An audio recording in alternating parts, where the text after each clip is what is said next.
Welcome again, everybody who's just logging in. I'm Julie Bates, and I'm with the International Elephant Foundation, and we are so glad that you are here joining us this morning for our conservation chat.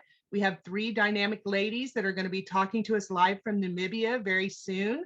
And I guess with that, as we log on, if you just logging in, make sure that you put your microphones on mute. And then as we start the presentation, you might want to even put your cameras to on a mute where you're not having your camera on. It can help us save bandwidth. We have people coming in from all over the world. And then also we'll have an opportunity for people to ask questions. So we ask that you type your questions into the chat. And then as we go through the presentation this morning, if we have time, we might be able to have time for people to unmute and ask questions as we go through this hour together. So again, thank you for logging on. And with that, I'm going to introduce my colleague, Sarah Conley. She's our conservation coordinator at the International Elephant Foundation. And so take it away, Sarah. Hi, everyone, or good morning or good evening, wherever you are. Our speakers are from Namibia, so it's evening there. I'm Sarah Conley, Conservation Coordinator for the International Elephant Foundation. We are very happy to have you here. Today's guests are some of our favorite partners. They're very wonderful people. So we are thrilled to announce that this conservation chat is with the team from Elephant Human Relations Aid in Namibia, or EHRA. EHRA applies practical solutions to conflict-affected areas to conserve Namibia's desert elephants, which are one of only 2 populations worldwide that have adapted to live in the desert environment. So one of our guests is Rachel Harris, which is EHRA's managing director, who moved from the UK to Namibia in 2004 to build the organization from the ground up, creating a holistic human-elephant conflict mitigation program.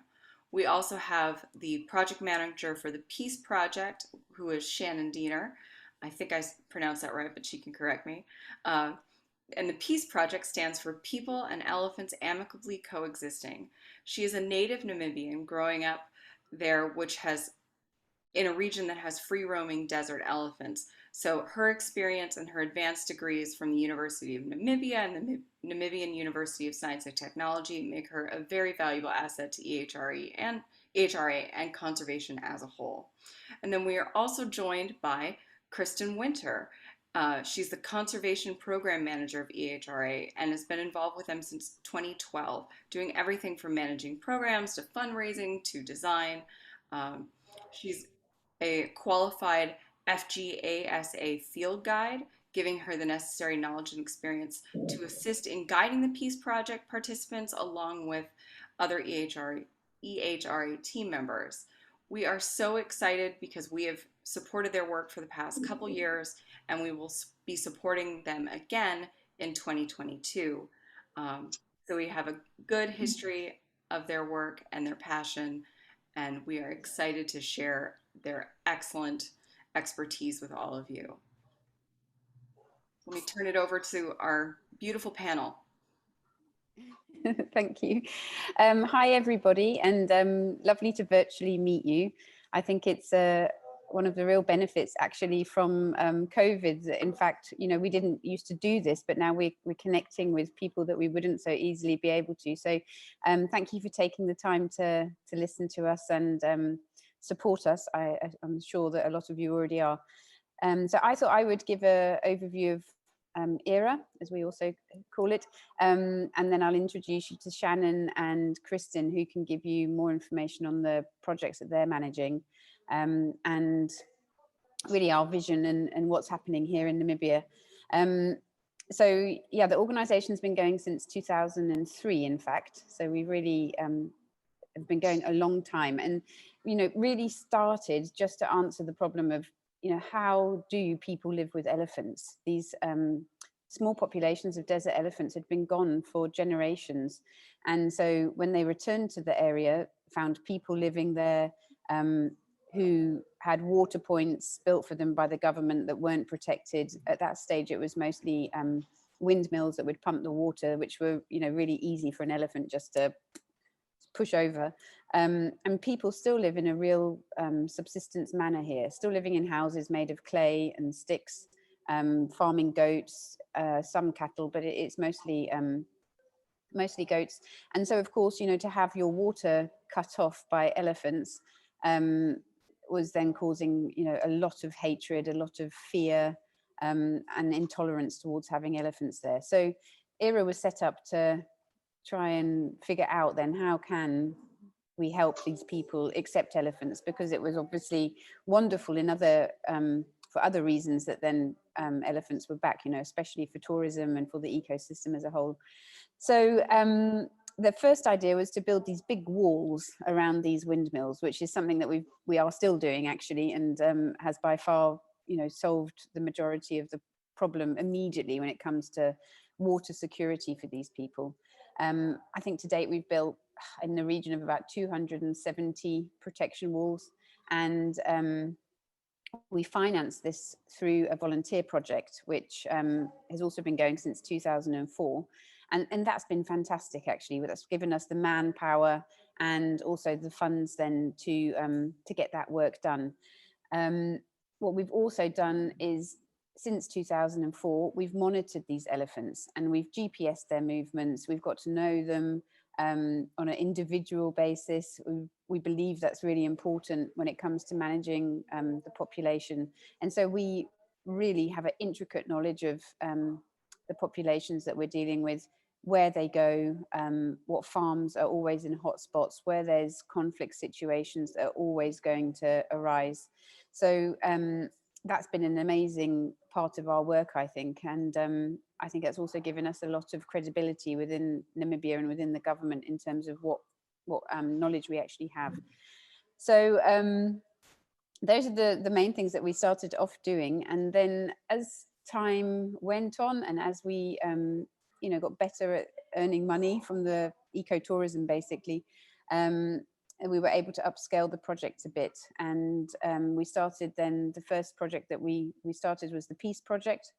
And it was seen, you know, it's fine to just protect the water points, but people are really scared, like to the point that, you know, they would, you know, if they came out on one of our courses, people would actually urinate whilst on one of the cars if they're looking at an elephant. And I always say, you have to translate that back into your own life. Like, what situation do I have to be in that's my level of fear? You know, it's the worst thing that could happen to me if I have to lose control of my bodily functions. So it's not a small thing. It's a huge thing to be so scared of these elephants. And of course, you can understand it if there's a herd of elephants outside your house. Maybe you've stored water in your house and you didn't know you shouldn't. Maybe even worse, you've got seed pods inside the house and you're living in a house that's just made of clay and sticks, and that elephant wants those seed pods. It's a super frightening position to find yourself in. So yeah, the education program then was started to really give people the knowledge, like empower them that they can do this. You know, this is what you need to know about an elephant. It's not going to come and kill you. It doesn't want to just get you as soon as they you know, as soon as they see somebody. And you know, there's very simple things you can do to make it a safe your home environment to be a safe place to have elephants around.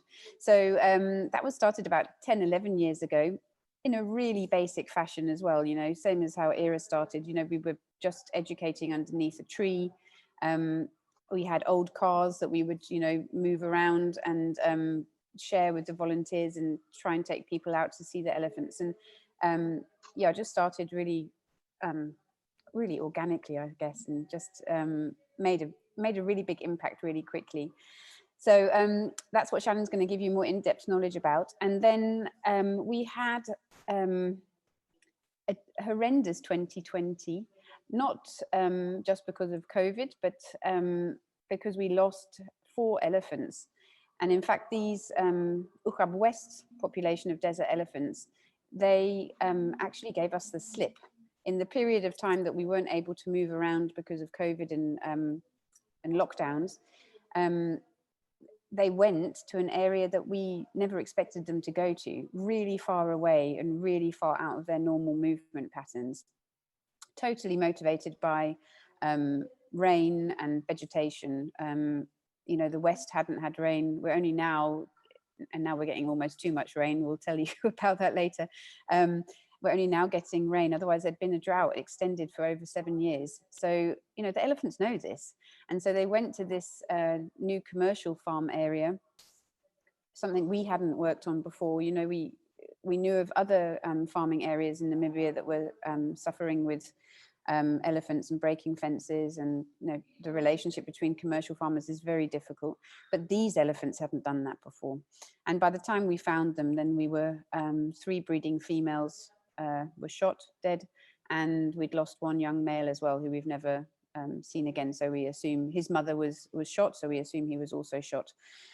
So that was a blow, but what it meant was we then have discovered other elephants. You know, we started working on these farms and realized it's not just our elephants there. And Christin is charged with the identification of these new elephants as part of this corridor project, which is really then trying to look at how do we make it okay for elephants to exist on communal land, cross into commercial farmland, and still have the migratory patterns that they want to follow without being shot or wounded, you know. So it's a big challenge, this one, but almost COVID and the deaths of those elephants has led us to, I think, helping in the future a lot more elephants. Kristin's identified over 100 already. Elephants are having a tough time really existing on commercial farms, and there's no real solution for them. So problem elephant declarations are really common, and that's again without proper knowledge of that elephant population.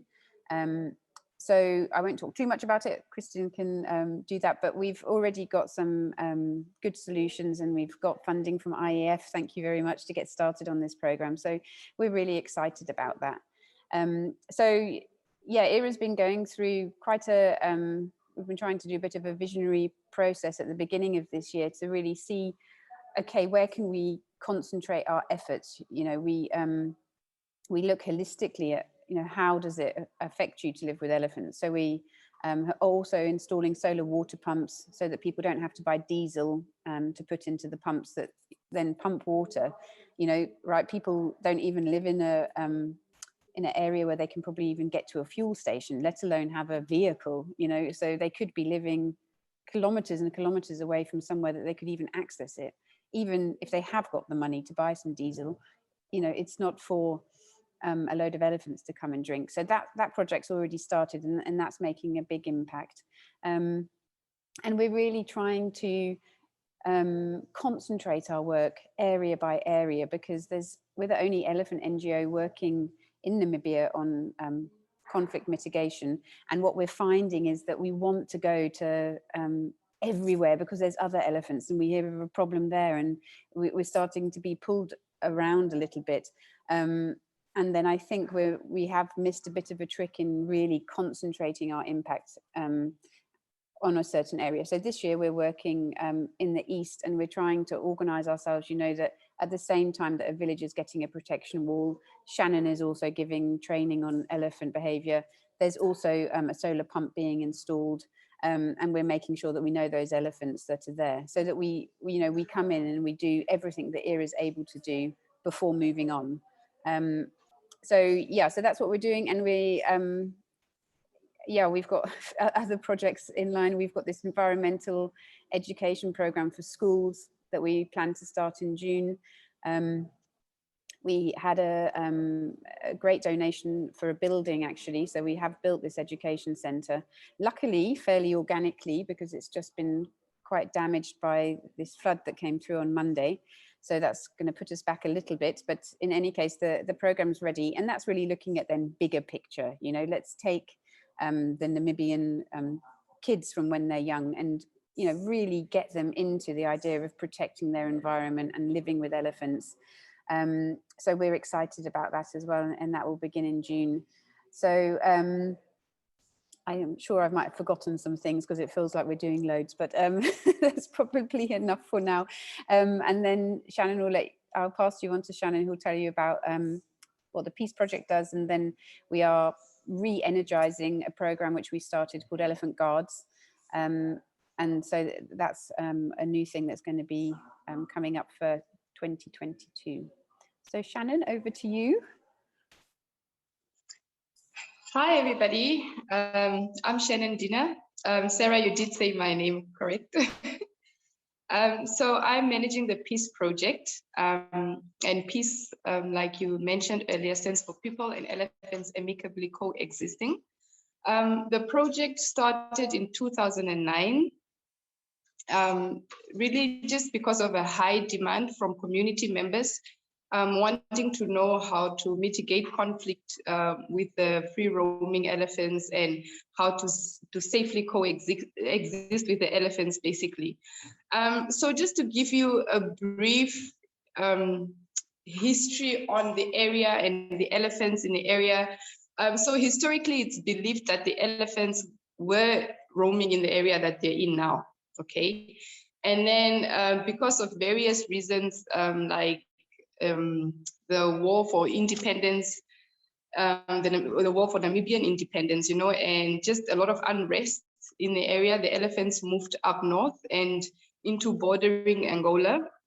So there were a couple of generations in the area, I would say like 2-3 generations that then lived without elephants and basically lost all knowledge of living with elephants. And then after independence, Namibia got its independence in 1990. And then around 1994 to between 1994 and 1998, the elephants started moving back into the area. And then obviously the conflict started with people living there. And you know, it's conflict for water, conflict for food, conflict for space, because people are expanding everywhere, villages are expanding everywhere. And so this caused a lot of conflict between people and elephants. And then this led to, you know, the loss of either an elephant's life or a human's life, but mostly because of the loss of an elephant's life, I would say.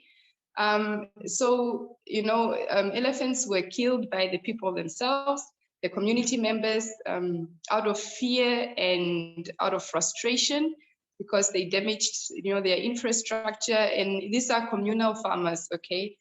Subsistence communal farmers, basically farming, you know, just to eat, you know, just to survive. And then elephants would damage their homes and their gardens, and then people would then retaliate aggressively. And then also, you know, the government, I would say, didn't make things easy for the people, because there's very little compensation for infrastructural loss. And also, you know, the government has put like special protection on elephants. But so the government basically said people need to learn to live with elephants, okay? But then also when people complain too much and put too much pressure on the government, they would come out, declare an elephant a problem elephant, and then it would be put down or put up as put up for trophy hunting, so that the community can get money or meat, you know, and then obviously the unrest will settle a bit, you know, but this is obviously an unsustainable way of doing things.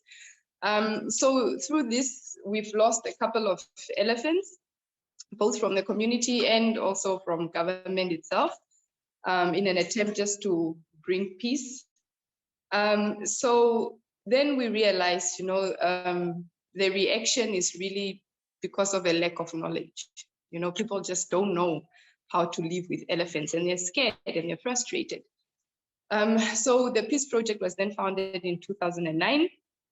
And really, it's just a community conservation educational program where we go out into the communities. We teach people how to safely coexist with elephants, how to mitigate conflict with elephants. We teach them, you know, how to protect their vegetable gardens. We teach them practical mitigation methods like chili bombs and clapping your hands when elephants are there, speaking to them, and using flashlights, you know, stuff like that. This is what we teach them. And then we also teach them to appreciate the elephants, you know. I mean, elephants really contribute a lot to the Namibian economy, especially through tourism. And many people in the area where we operate, many people live in conservancy land. So Conservancy Land is it's an initiative by the government for people to take ownership of their natural resources and then to benefit from their natural resources. So there are lodges in the area, you know, there's tourism in the area, and a lot of people are employed in these lodges. A lot of, you know, a lot of people live off tourism, and this is because of the elephants. So we also teach them to see the benefit that elephants bring to themselves, you know, and we teach them to conserve the elephants for themselves and for their children.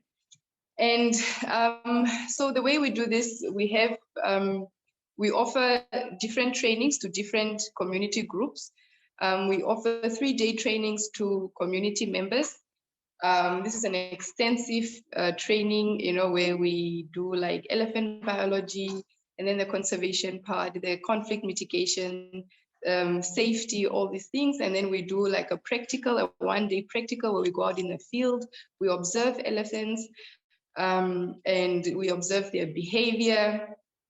We also we teach people how to differentiate, you know, between male and female elephants, all these basic things. And then also just to observe how calm and beautiful elephants are actually, you know, and how if you react calmly and peacefully, elephants also, you know, give back the same energy.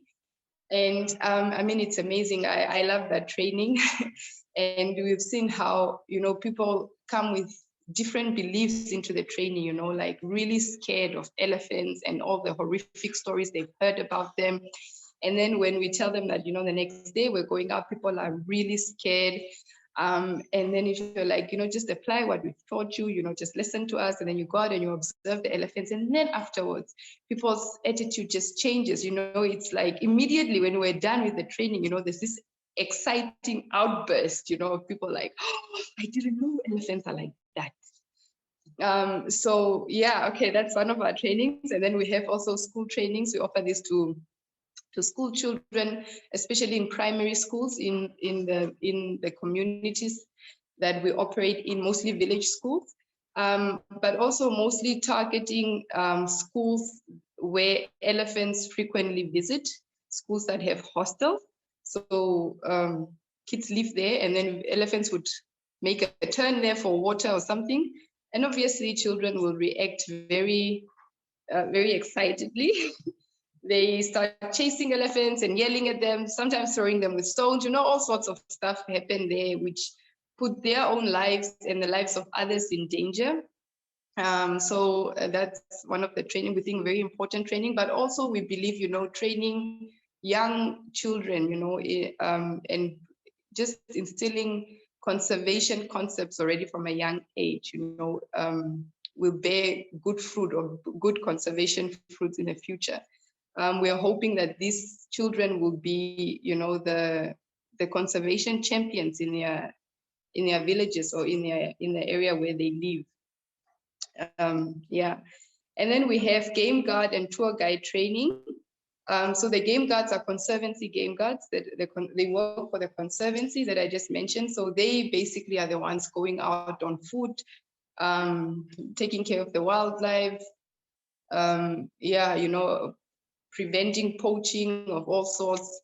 So we train them how to mitigate conflict, also how to train people in their conservancies, how to take back the information into their conservancies, and then tour guides from the lodges in the area, because we've seen, you know, that some tour guides are not really well trained, and because of the demands of tourists, sometimes they do things that put other people's lives in danger, that upset elephants and put other people's lives in danger.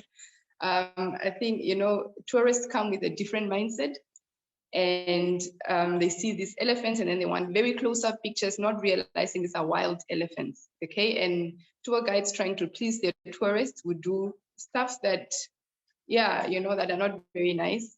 And this upsets elephants, you know, and then later on, this could put their own lives in danger or the lives of community members in danger. So their training is a bit more extensive. It's about 5 days long.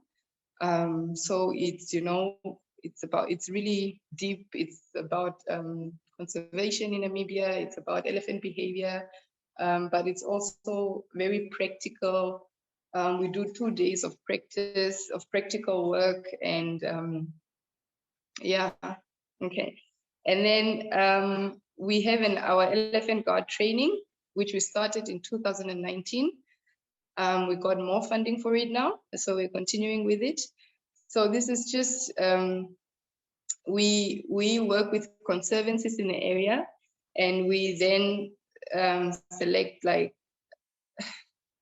I would say, elephant champions, people in the community that work. So they are from the community, we work through the conservancy, and they are basically the contact point, you know, if there's conflict, if people need training, you know, the peace team is a small team, and unfortunately we can't be everywhere all the time.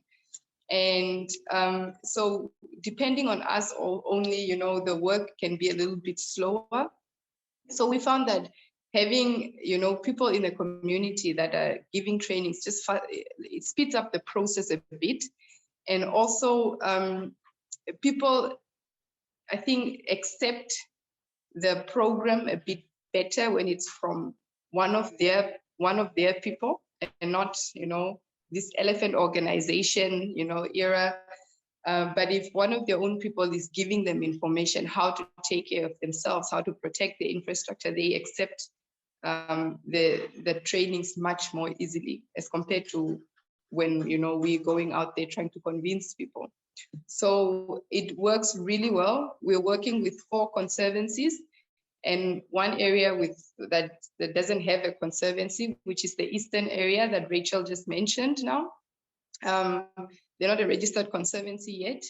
And so there's a lot of conflict in that area, because the elephants also just started moving into that area, I think, like since 2010 only, and then into the commercial farms like 5 years ago only. So it's still fresh. The conflict is still fresh in that area. So we're trying to concentrate there, and we're trying to just boost the Elephant Guard program. The funding, we got it this year, so we still have to elect our people, train them, and send them out into the community. Yeah, I think that's it for the Peace Project. Before I just, you know, talk the time away, I'll hand it over to Christin now. Thank you, Shannon. Hi, everybody. It's great to see so many people attending. Yeah, so I'm managing the Elephant Corridor project, which really became a necessity after the elephants have completely moved out of their usual home range, as Shannon and Rachel have mentioned. And perhaps it's easiest if I share my screen, and then we can have a look at a map, and that will make things, yeah, a bit more obvious. I hope it's working. So let's see. There we go. We see you now. Okay, you can see me. Fantastic. Okay, brilliant. So if you look at this map, this is our expanded project area. Okay, this is the Brandberg Mountain. Do you see my movement as well? Yeah, we can see the cursor. Is it? Okay, fantastic. Great. This is the Brandberg. This is the Omungambo River here. And that's basically our main project area. All these yellow dots are the Omungambo desert elephants, and the red dots are the Huab desert elephants. And these are the desert elephants that we're monitoring, we have been monitoring since the beginning. And 2 years ago, they've moved out of this core home range, and you can see this massive movement here over to these farms over here. So it is over here that all the main conflicts on commercial farms started to happen, and this is where the elephants got shot.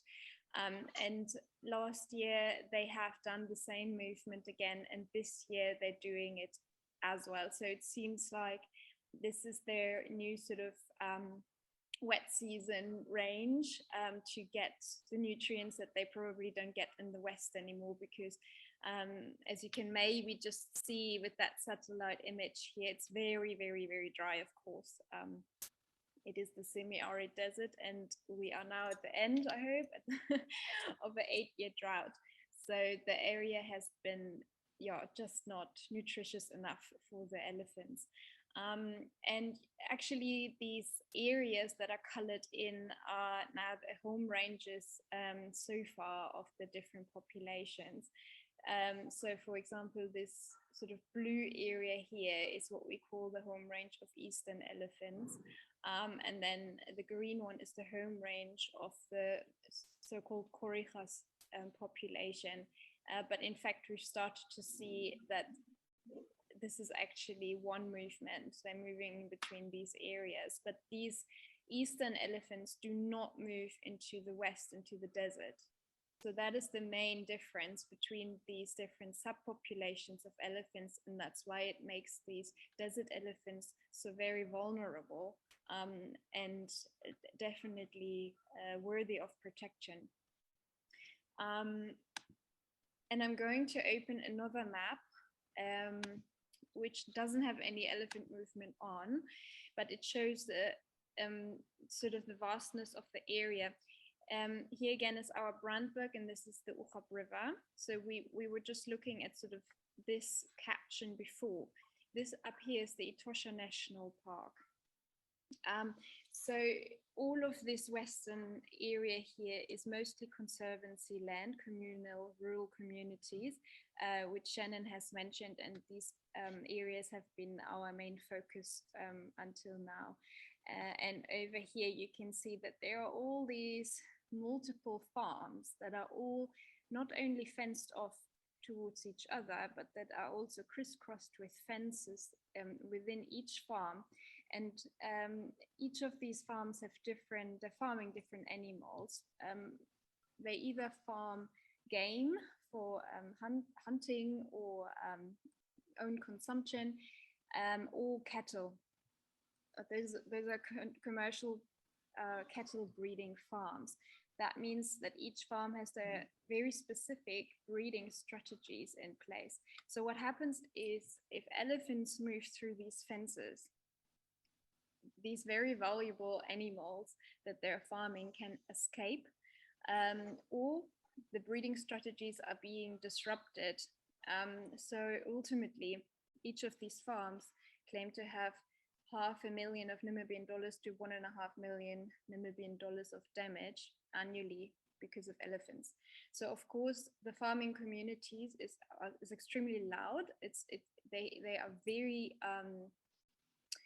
angry, really, at the elephant damage, and desperate because there is no real solution to the problem that has been increasing over the last 10 to 15 years, in fact, but especially in the last 8 years, because it seems that the West is drying up and elephants are moving east onto these rather green areas and out of the dry areas, which is totally understandable. Elephants are also most likely breaking out of the park, and that doesn't make things easier neither. So we're going into that just now. Just trying to come back to my screen. Yeah, so really that was just to give you an overview of the area that we're working in, and the idea is that as a first step, we wanted to understand what's going on, and we want to understand how many elephants are living in those areas. And we do that mostly through identification, individual identification of the elephants and the herds, and to also know how many elephants per herd are moving around. And so far, we have a rough understanding of how many elephants are moving in that area. And as far as we can see, there are much less elephants than the government is expecting there to be, because of course the damage is so big and elephants have moved quite fast in the recent years. It seems that the population has multiplied. Although there is probably a population growth, it's probably not as big as is estimated at the moment. So of course, if there is an overestimation of elephants in the area, then also the management of those elephants is possibly not sustainable. And so as a first step, we want to really clarify how many elephants there are, then where do they move, and which pathways are they using mostly, and where do they break through fences most of the time. Then the communal areas just on the western border of the commercial farms are also, after the rainy season, very lush and green. So we want to understand if elephants are moving onto the commercial lands mostly because of the water or the food sources that are there, or is it both? And could we intervene in a way that makes the communal areas more attractive for elephants, so we can reduce the movement onto commercial farms instead.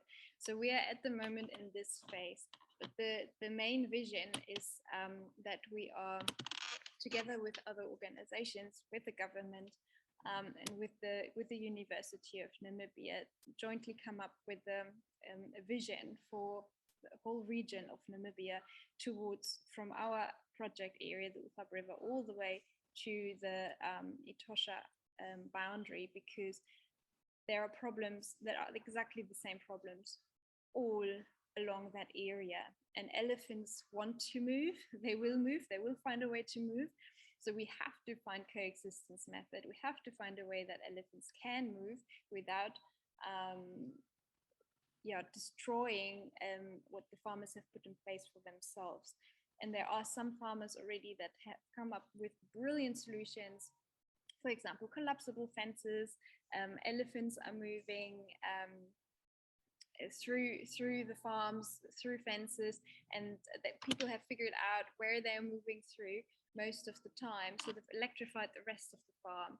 And now the elephants are moving over that collapsible fence, which then it collapses, but it comes up again. So the cattle can't move out. So some people have already had brilliant ideas.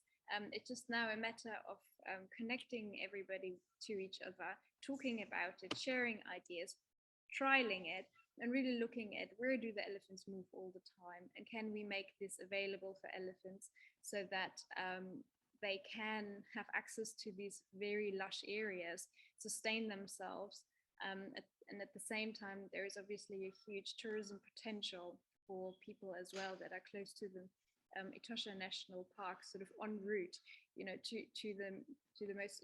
to the biggest attraction in Namibia, really. So there is a huge potential. And yeah, we are at the start of it, and IEF is basically funding this first step towards this big vision. And yeah, what we're doing is we're obviously sharing all of our information with the government, and that's so important, because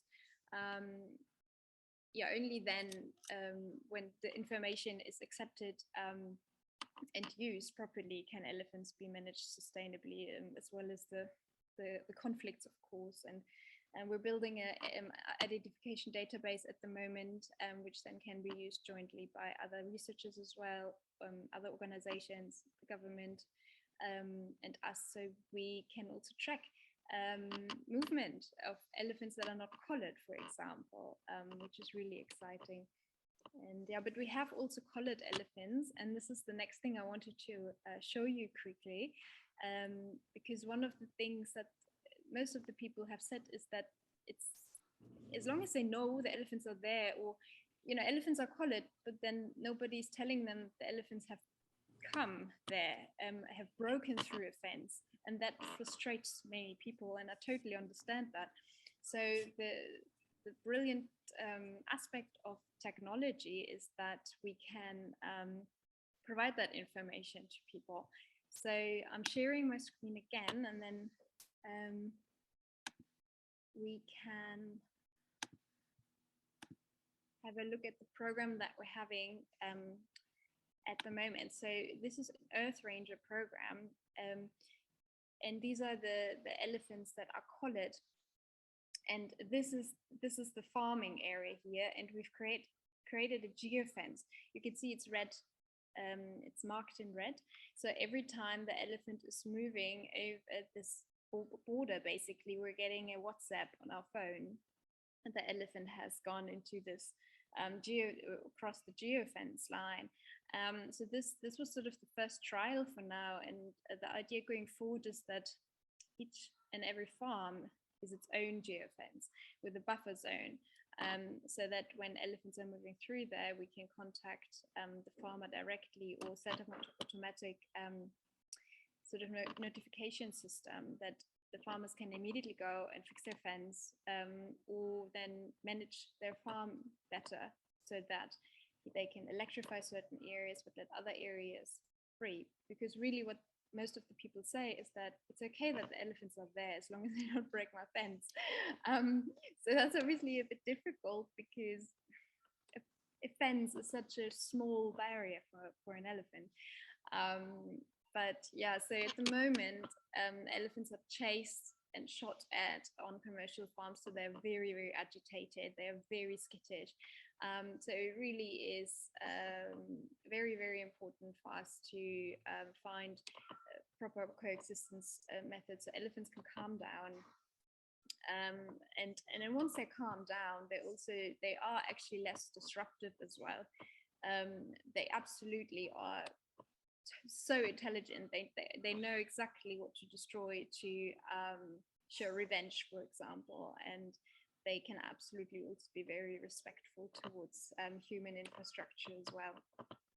So all of this goes hand in hand, of course, with Shannon's Peace Project, for example, because of course we need to understand what is going on first and then implement different mitigation methods, but then people need to be educated. They need to feel your ownership of the project.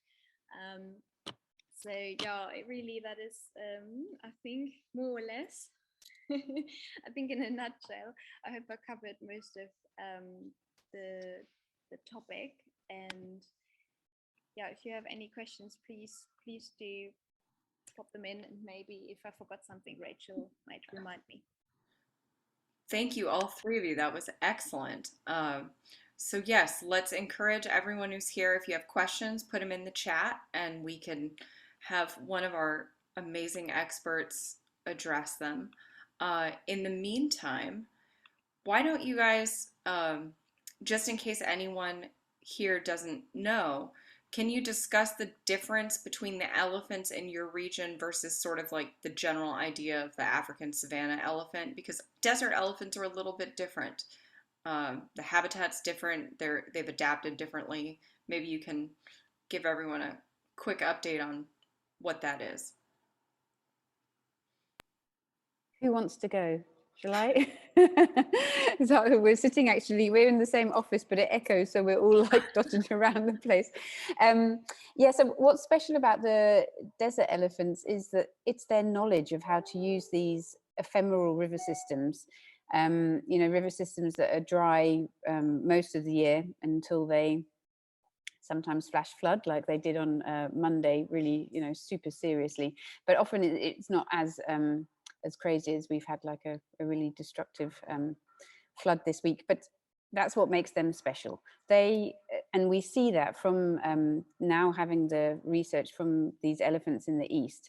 Sometimes we see some bull elephants coming down to the very west of the river system, but never a herd. And actually there's collared data that we've seen, and in fact they don't come so far away, but they never come into the river systems. And yes, okay, it is a bit drier, but I mean sometimes I've been up to Etosha, for instance, and it's so barren looking there, most of the year, and yet down in the river we've got these big beautiful anna trees that have these lovely nutritious seed pods every year from around October time, and there's lots of shade, and okay, there's mostly man-made water points now, but it looks like a nicer place to be to me, but we don't have a crossover of elephants. So it's really interesting. It's absolutely a knowledge-based thing, which means, if these elephants are gone, these river, this western side of the rivers, that we won't have other populations coming in. You can't move other elephants here. They can't be relocated. They won't know how to survive. So, and you sometimes find them in these really super remote areas of the desert, and you know, in small valleys, and knowing where there's small rock pools and things. I mean, the knowledge that they have is really incredible, and shows, and it's ancient, you know, that's the other thing.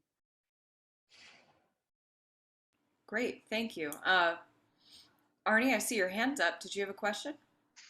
Yes, if I'm allowed to ask a question. So thank you very Absolutely. much for this great talk. And I have to say, your project is one of my favorite projects of African elephants, supported by the IEF. To me, one of the key points is, and you mentioned already, why do these elephants started moving, which was not natural before? Is it water or is it food? And I think that is probably one of the, to me, is one of the key points to answer, because then you might let them stay at one place if you support them with what they need. So do you have any ideas in the moment how to check on that? Just build up some more water holes and then see if they stay, or you want to give some food, or do you have any strategy to because I think it's not that easy to find out, is it food or is it water what they are aiming for? Christin, do you want to answer that one? Part of your... Yeah, it's not easy, of course.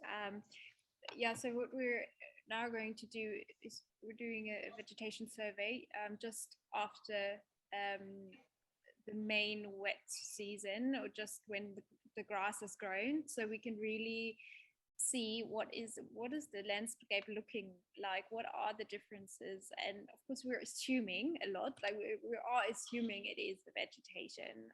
So for example, we had an extremely high calf mortality up until now.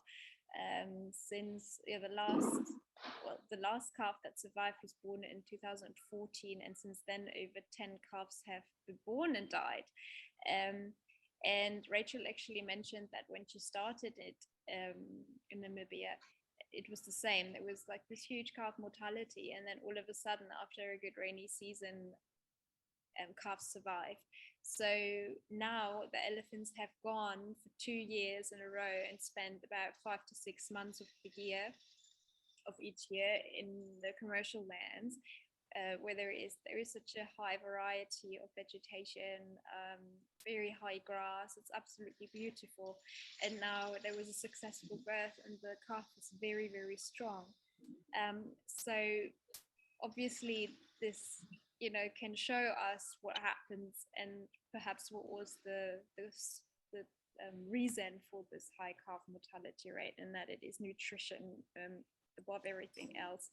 Especially the herds need a high variety of foods and high quality of products such as acacias and coniferous, which they don't get in the West, especially not during the dry times. But yeah, so we are doing the survey of water availability and vegetation availability to get an idea. We're also going to use satellite images, but that's also in collaboration with the university, to get a more region-wide understanding of vegetation change over the past 10 years. But that will take a while. And also obviously to then look at other elephant data from the government, because there is more data that we can look at. Again, we're just really starting to do this.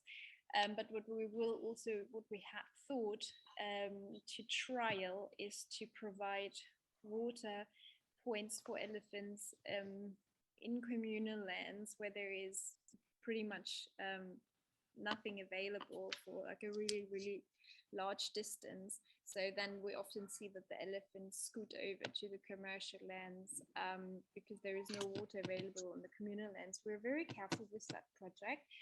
So we're really doing small steps, because what we definitely don't want is we don't want to attract then more elephants to that certain area. So it's really a very small step trial. Does that work? You know, how does the population respond to this? And then go on from that. Excellent. I think Arnie has some follow-up there. And I should let everyone know, Arnie sits on our board of directors, so he has a lot of information about the project as well. He's been following you guys for a while. But I don't want to jump in. But I think LG Stylo 6 was first. But yes, I would ask another question to that. But I can wait for that. Okay. I just wanted to make sure that you weren't following up on what she was just saying. But yes, so LG Stylo 6 I have a question about desert elephants and African elephants. What's the difference in them? Are you asking about the difference between the desert elephants and typical African elephants, like physiological? Yes.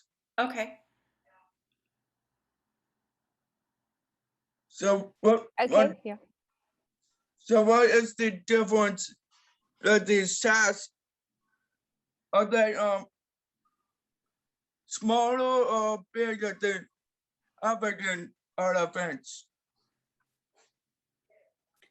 Okay, I can go. So yeah, size-wise, it's not really a difference. As I said before, the main thing is it's their knowledge. This is what's it's their ability to live in these very dry, desert, arid areas. That's really what makes them different, rather than any physical characteristics. Great, thank you. And then before we get back to Arnie, let me, there was a question in the chat, so I want to make sure everyone there gets acknowledged as well. Sylvia was asking, building and installing electric fences is expensive. Who pays for this when it takes place? Farmers would probably not have the money to do it in most cases, she's assuming. So can you talk a little bit about the support that farmers get for these kind of mitigation measures? Yeah, so there isn't really any support for the commercial farmers for these electric fences. Within the conservancy areas, there are some electric fences popping up now, that have been applied for through grants. But for the commercial farmers, to date, there's been very little by way of assistance for that kind of thing. So we've met, it's funny actually, we've met two different farmers. One guy has spent thousands and thousands on his electric fence, and I think it's got 5 strands of electricity both sides, and yet the elephants break through it all the time. And then we've met another farmer who has a 1-strand fence made of sticks, actually, that he's picked up. He hasn't even purchased these sticks. And from the satellite images, you can see how well that works. The elephants go straight down this line and they never cross into his farm. So we're just starting to learn a lot more about electric fencing. And like Christin said, the other methods that you can also employ with different types of, one-way gates. In Kenya, there's a lot of really amazing work being done on like these infrared gates that open themselves. So some farmers would have the financial ability to help themselves with new technology that's come up, and others will have to look at as part of a wider, project, because a lot of the interesting thing about these farms, it's not just cattle farmers, people with a lot of money, or there's a lot of people that have been moved onto these farms. So you've got different stakeholders within the commercial farms. There's the farmers, and then you have resettlement farmers, and then you also have a group of people called emerging farmers. And now those guys were given the farms, but they have a loan to pay off. So for them, then they're not people sitting with a lot of money. So if they sustain damages, it's really bad for them, because it can mean then, they don't have the money to replace a solar water pump, let's say, for instance, or solar panels that get broken, and yet they have cattle, but then what do? So it's quite a diverse group of people that we're working with on the commercial farms, and the government's encouraging us to treat communal farmers and commercial farmers in the same way, but you'd have to take it case by case and see who can afford what. But for the sake, I think, of the bigger picture and the free movement of elephants, it might be that we try and secure funding for some of these farmers that can't afford an electric fence. Yeah. Sure, absolutely. And I noticed in the chat someone asked and you guys answered, but so the voltage is different in both of those cases. Kristen was saying that with the large fence, it's much higher voltage, and the one that's working is only 5. It's like 5 times less. It's less, but I think it's more to do with the management of the electric fence. And I think the German farmer, he is meticulous about the management of his fence. You know, it will not have a short in it at all. Whereas I think the other farmer, it's a really big area that he's got electrified, and I think there's shorts in it. And I think the elephants know that, and that's where they go through. That makes a lot of sense. Okay. Arnie, your other question?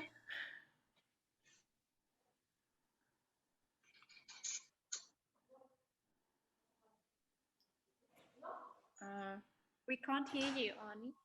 We need you to unmute. Sorry. Sorry, I didn't. I tried to. Sorry, I want to come back to the juvenile mortality. That is very interesting. I wasn't aware of that high number, or almost 100% in the last years.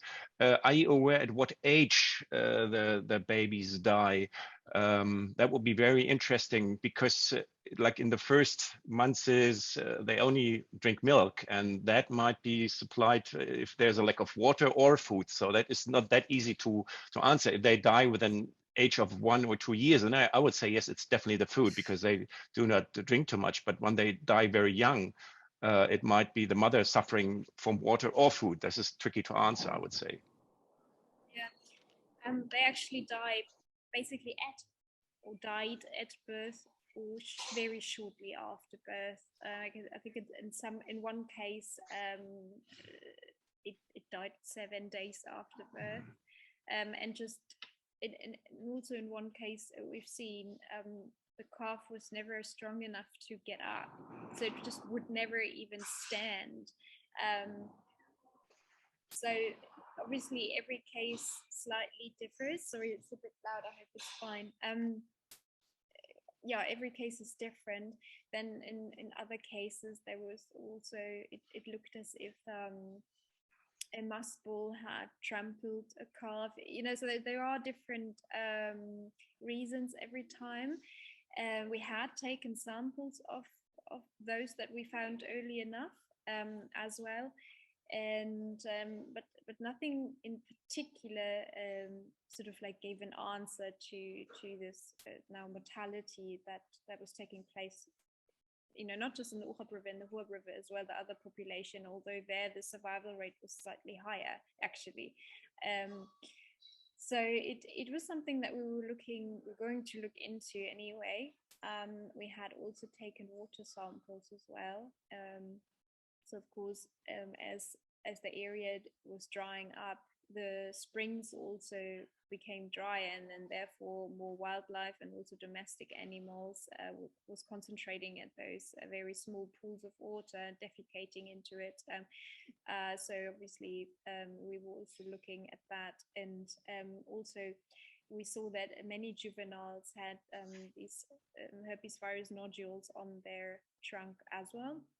And we are now in communication with the state that is looking into that in Namibia as well. And that was also kickstarted by IEF, which is brilliant, just to have this herpes virus working group. This is not our expertise at all, but we're providing the data that whatever we can provide to the vet and with other experts. So that's also something that we're still involved in.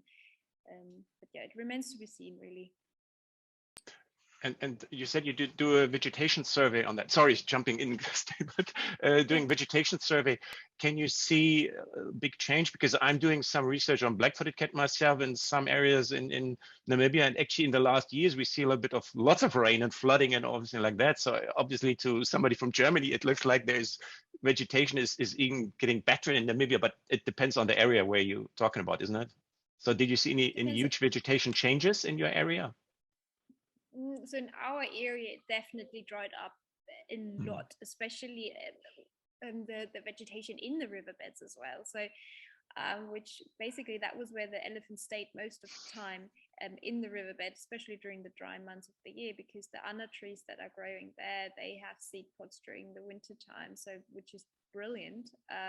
That's why it's their favorite food. But those trees actually started to die off on a large scale, which became extremely scary and very worrisome, because if that goes, then there is really no hope for the elephants in that area.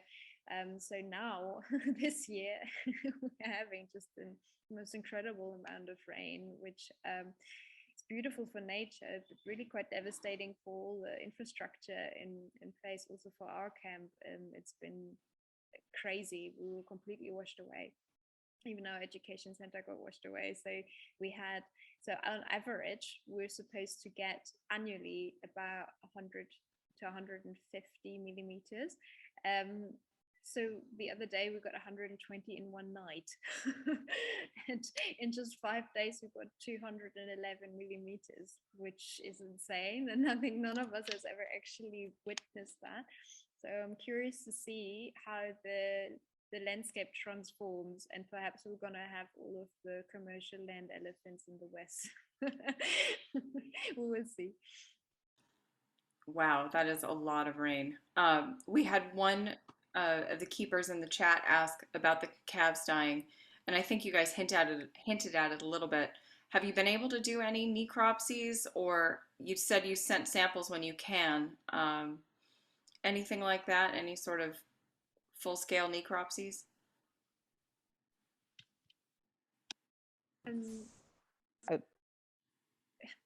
No, we did take the one calf that we observed then having been abandoned and died, and we took samples from absolutely everything. With one of our directors is a vet as well, so she was there, and we've sent it in and it got analyzed. Rachel, I'm sorry, like, what was the results actually of that? Perhaps you can jump in quickly. Yeah, so so she managed to get to the calf then just as it had died, because also that's another problem here with the sun, you know, then you can't have the calf, it's useless to have left it too long, so that's always been a problem. But we knew that was going to happen, so she was able to get it, and the main thing came back as Salmonella osis, which I think that we had been put in touch, Sarah, with one of your people to do with the EHV, one of the researchers, and they had said that that could be a sign of the herpes virus, or, you know, misread for that. So we have still got those samples, and then I know that there was a workshop conference last week, and so I know the state vet from Namibia that we're working with, he was in on that. So we'll still wait and see, but it's just very interesting to see now that this calf lived, and the period of time that the female was pregnant, she had been eating very well for the duration of that pregnancy. She'd been over in those commercial farms eating much better than before. So we actually think we've got at least another couple of females that are also pregnant, and so we'll see. I think it's just a case now of, this happened before, as Christin was saying, when we first started, we just found dead calves all the time, and then all of a sudden there was an absolute flurry of newborns that lived. So yeah, let's hope that this is going to be an indication of having eaten well. I think it's also worth mentioning that Namibia has been going through a drought since, I think, 2014, or is it 13? And that's roughly the time when the calves were actually dying. Yeah, I mean, all of that can factor in, absolutely. Well, I can't believe how fast our time went. It's already past the hour. And thank you guys so much for this incredibly informative and interesting talk. I know everyone learned a lot. And if there are more questions, people can email us and we'll follow up with you guys. I think Julie had a couple of comments. Absolutely. So I know that there's a lot of questions still coming in. So if you have more questions, everybody on this call should have my email address. Feel free to reach out to me and we'll see if we can get your questions answered. And also, as a follow-up, I'll be sending out a recording of today's chat. So if you want to share it with family and friends, that would be great. because we're always looking for ways for people to help support these types of projects. So if you can do that, that would be wonderful. But thank you everybody for logging on, and thank you ladies for logging in from Namibia today. It's been very fascinating. And I think as we close out, I'd like to ask everybody to turn on their cameras, and let's give these ladies a round of applause. Thank you all very much. Yay. Thank you. Thank you guys. I think great. everyone Thank you can for agree. organizing this. Yeah. Yes, it's been wonderful. Thank you. And thanks for spending your evening with us. I realize it's a little bit of a challenge for you guys in Namibia to find time that also coincides with all of us here. So thank you so much. You're very welcome. And thank you for the support, Sarah, and everybody from IEF. It's been brilliant. Thank you.